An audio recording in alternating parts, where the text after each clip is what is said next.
आए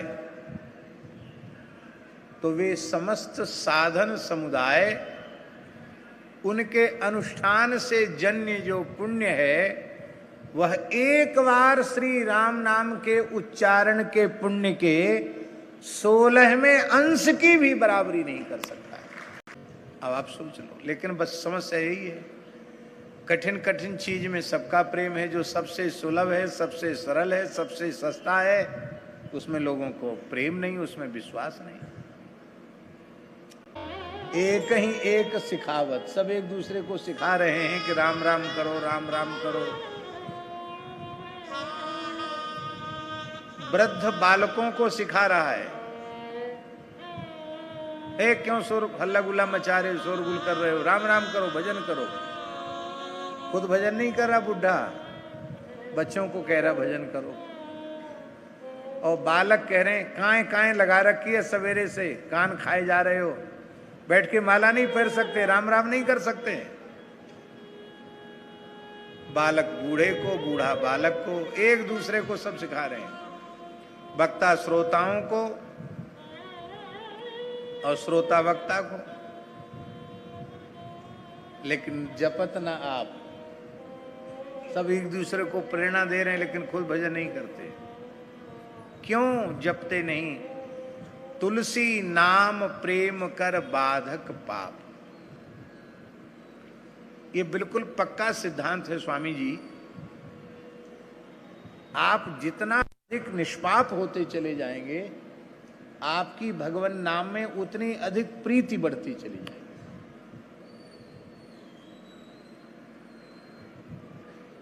तो तुलसी नाम प्रेम कर बाधक पाप, तो पापों का सबसे बड़ा प्रायश्चित क्या है? तो कल चर्चा हम कर ही चुके। जो बाधक तत्व पाप है उसकी निवृत्ति कैसे होगी? अरे बोले पापी में पाप करने की उतनी सामर्थ्य कहां है, भगवान नाम में पाप को नष्ट करने की जितनी सामर्थ्य। इसलिए भैया, स्वाद आवे या न आवे, मन लगे या न लगे, नाम जप में प्रवृत्त हो जाओ। कोई न कोई एक समय ऐसा पक्के तौर पर निश्चित कर लो कि उतनी देर तक धुन लगा करके हमको राम नाम करना है।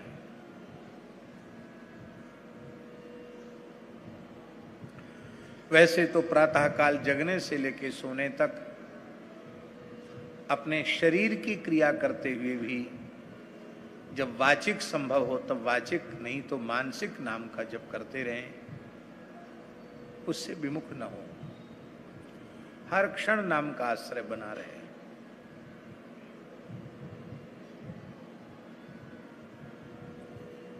मंत्र का जप और नाम का जप, इसमें क्या अंतर है? मंत्र में भी नाम ही है,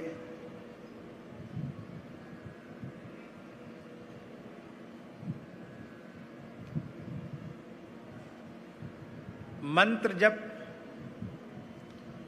जितनी संख्या में आपके गुरुदेव ने आपको जपने का आदेश दिया है उसको आप जपें, अधिक समय हो तो अधिक जपें। पर मंत्र जप में विधि का आग्रह है, किस दिशा की ओर मुंह करके बैठें, आसन को पवित्र करके बैठें, पवित्री धारण करके बैठें, आचमन प्राणायाम पूर्वक बैठें, संकल्प करके बैठें, अगन्यास करन्यास करें। ये सब विधि है मंत्र जप में। उसकी पूरी विधि से करोगे और निष्काम भाव से करोगे तो ही लाभ होगा। किंतु नाम जप की सबसे बड़ी महिमा है, नास्य विधि रीति, जप ही इसकी विधि है और कोई दूसरी विधि नहीं। भाएं कुभाएं अनख आलस हूं, नाम जपत मंगल दिशि दस हूं। इसलिए परंपरा से प्राप्त गुरु मंत्र का निश्चित संख्या में जप करने के पश्चात फिर निरंतर नाम जप ही करना चाहिए। अब एक बात और कह दें, हमारे गुरु भाई थे, अब उनका शरीर नहीं है, बहुत अच्छे संत थे, श्री सुखराम दास जी महाराज।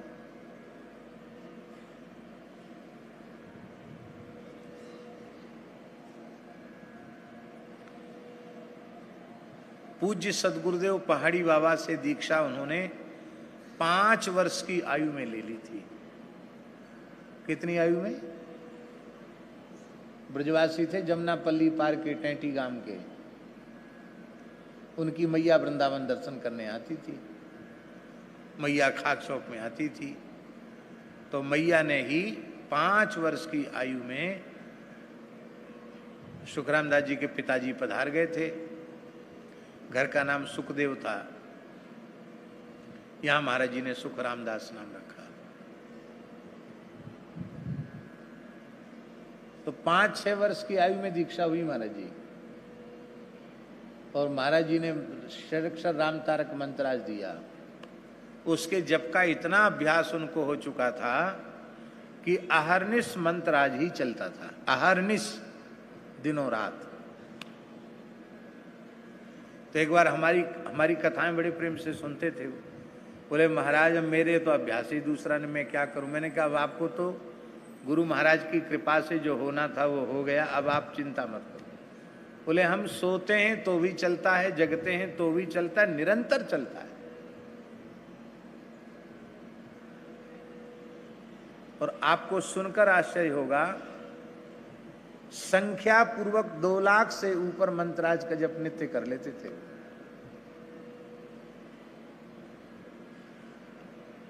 मुश्किल से 3-4 घंटे सोते थे, बाकी निरंतर माला उनकी चलती रहती। और भगवत धाम प्रयाण भी ऐसे ही किया। एक समय तो लंबे समय से, एक समय थोड़ा आहार ले रहे थे, उसको छोड़कर साग लेने लग गए, साग छोड़कर थोड़ा दूध लेने लग गए, दूध भी छोड़कर फिर केवल गंगा जल पर आ गए, और बिना किसी आदि व्याधि रोग के भजन करते करते भगवान के धाम को गए। ये प्रत्यक्ष प्रमाण है महाराज। तो ऐसी निष्ठा किसी के भीतर जग गई हो और मंत्राज भीतर से जागृत हो गया हो, तब उनके लिए हम निष्ठा उनकी डगमगा नहीं रहे हैं। बाकी जो सामान्य जीव हैं उन्हें तो अहर्निश नाम जप ही करना चाहिए।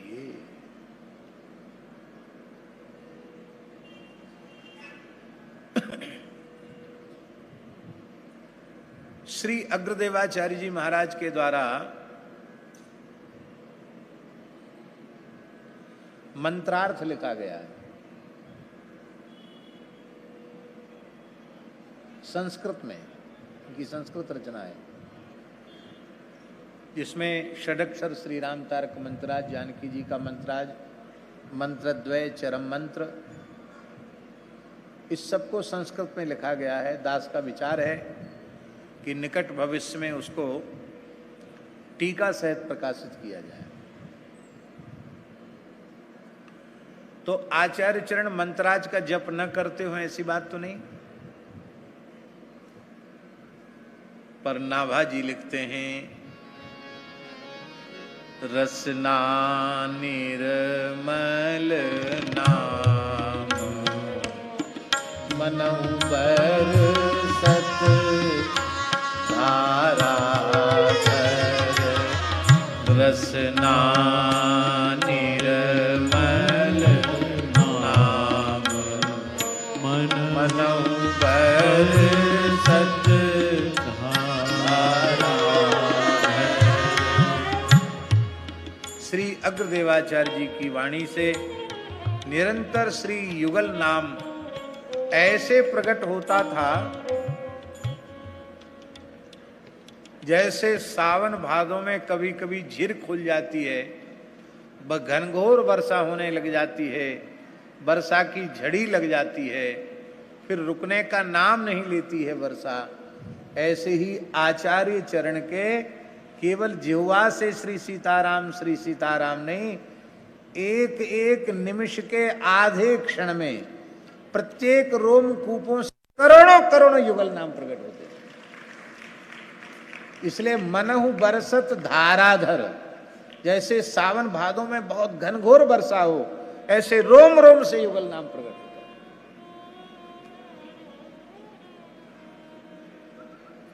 श्री सीताराम, श्री सीताराम, श्री सीताराम, श्री सीताराम, श्री सीताराम, श्री सीताराम, श्री सीताराम निरंतर प्रकट होता। अब हमारी तो एक ही जिह्वा है, आप अनुमान कर सकते हैं कि एक ही पलक गिराने के आधे क्षण में करोड़ों करोड़ों नाम एक साथ प्रकट हों, कैसा होगा। और उसका दिव्य परिणाम क्या?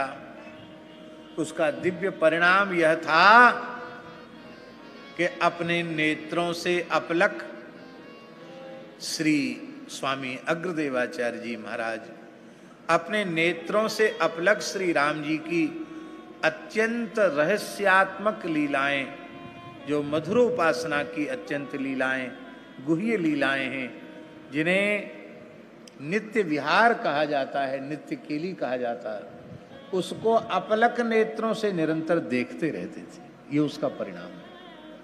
इसका तात्पर्य सीधा साधा यह है कि ऐसी नाम प्रीति हो जाए तो आपको ठाकुर जी को बुलाना नहीं पड़ेगा, ठाकुर जी आपके सामने अहर्निश रहेंगे।